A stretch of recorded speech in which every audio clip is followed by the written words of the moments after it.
The time is now. The time has come. Madam Toastmaster, from the Toastmasters and guests.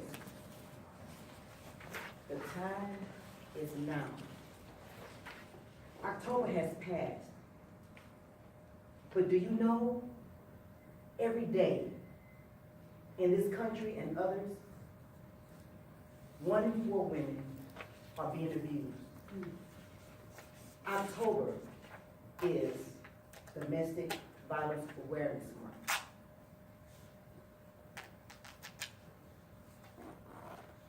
It's November 4th. But let's remember those who are survivors and those who are not here with us anymore. Let me share with you. Physical, emotional or psychological, financial, and sexual. Bear with me, because for those who have weak stomachs, I want to show you what a physical abused woman looks like.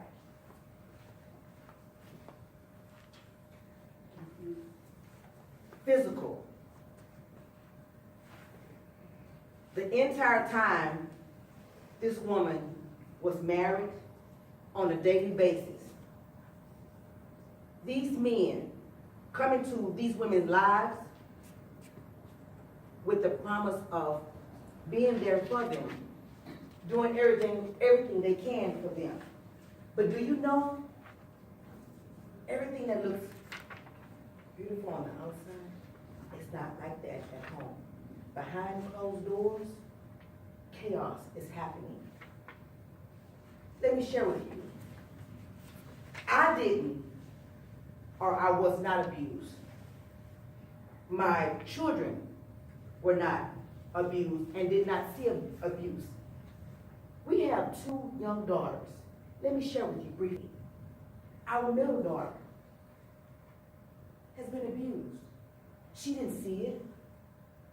Where did she learn this from?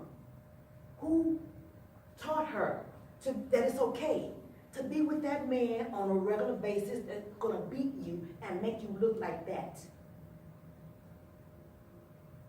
It happened to her in her 20s. She is now 31, and do you know, my daughter still insists on being with different men that do that.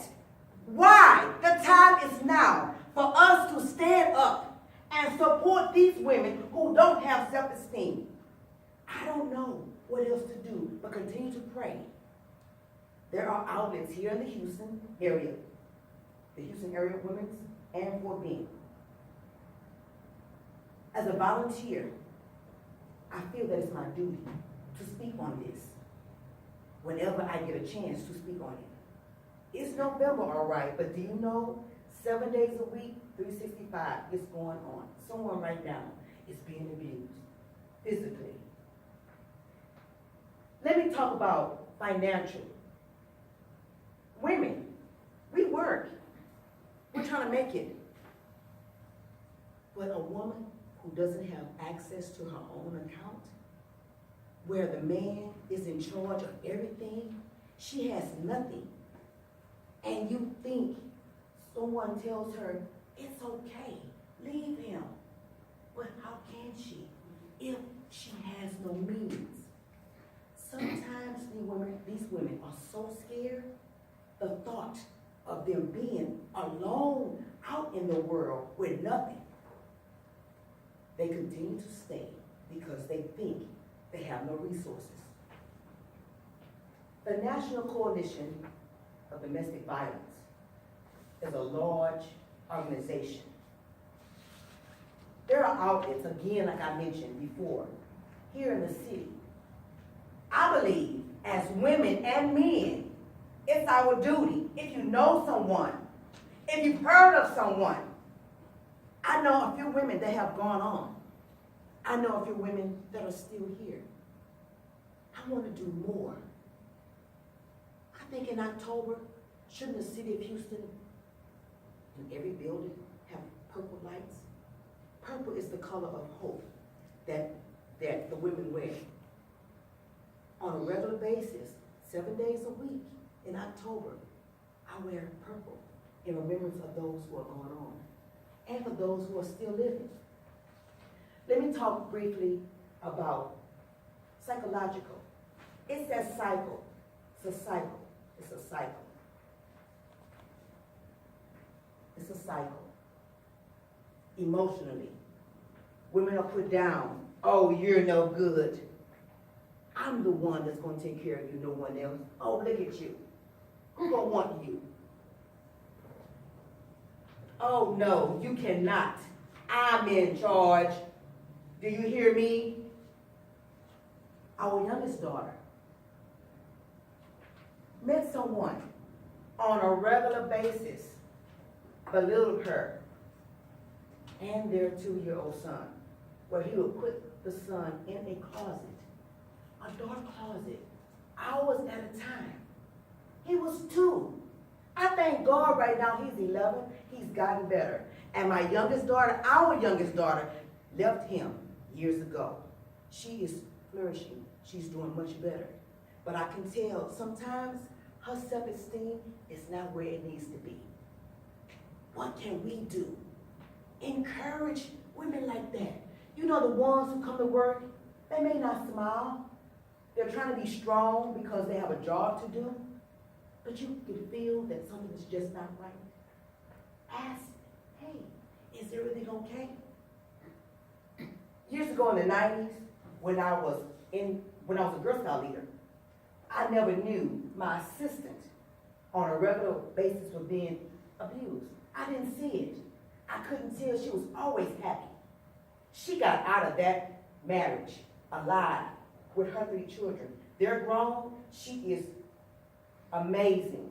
She has a lot to teach and speak on because she experienced that.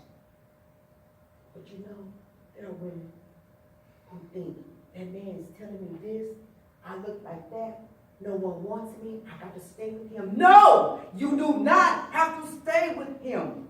I'm here. We're here to help you do whatever it takes to get you out of that situation. Let me speak about sexual abuse. Now, unfortunately, what's going on right now, it's got to be a reason why all of these cases are coming to light. Why are all these women now speaking on it? Have they gotten fed up? Did they find the strength because this one person and that one person had the courage to say no more? I'm not going to be silent because of what you did to me sexually. Anything forced upon you, whether you're married, dating, or just seeing someone, that's a forceful act, and that's a form of abuse. Against your will, holding you, you can be married. It's force, it's abuse. Anything forced upon you is abuse. I'm glad, I'm thankful that these women are coming forward. I'm so thankful, even young girls, because it's happening. It's been happening. And I think we're taking a blind eye to what's going on. I don't want anyone to continue to live like that. Speak up. I will stand with you. I can do or will do whatever it takes. I'm one person. In government, there's so much that is being done and said about other issues, but why not domestic violence? Haven't you had enough? Haven't you heard enough? Doesn't it bother you to continue to hear that? Why now? Why is it coming to light now? There's got to be a reason. Something is coming along that's going to make everyone stand and take notice. Don't get me wrong. I understand that maybe breast cancer is more apparent, but there are women who will not survive. There are women, girls, children. But that's another subject that I speak on. But women, 1 in 4. Do your research. The statistics are astronomical. When I say it's so much out there on the web, you know, a long time ago you go to your library and research these type of things. But the web, you have a lot to discover. Let me say, with the physical, the financial, and the sexual, psychological, women are looking for an outlet. They need to know that the end is near, but no, it's not.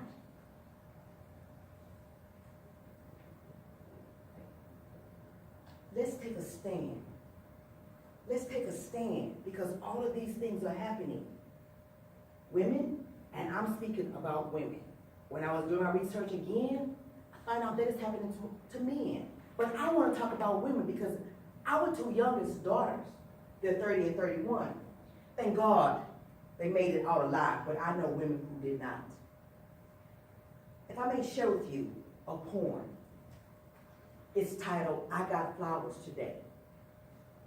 I got flowers today. It wasn't my birthday or any other special day. We had our first argument last night. And I know he said a lot of cruel things that really hurt. I know that he is sorry and didn't mean to say these things he said. But he sent me flowers today. I got flowers today. It wasn't our anniversary or any other special day. Last night, he threw me into a wall and started to choke me. Seemed like a nightmare. I couldn't believe that it was real. I woke up this morning, sore and bruised all over. I know he must be sorry. Because he sent me flowers today. I got flowers today. And it wasn't Valentine's Day or any other special day. Last night, he beat me and threatened to kill me. Makeup and long sleeves didn't hide the cuts and bruises this time. I couldn't go to work today because I didn't want anyone to know but I know he's sorry because he sent me flowers today. I got flowers today. And it wasn't Mother's Day or any other special day. Last night, he beat me again, and it was worse than all the other times. If I leave him, what will I do? How will I take care of the kids? What about money? I'm afraid of him, but I'm too scared and dependent to leave him. But he must be sorry because he sent me flowers today. I got flowers today. Today was a special day. It was the day of my funeral. Last night, he killed me. If only I had gathered the courage and strength to leave him. So I got flowers today for the last time.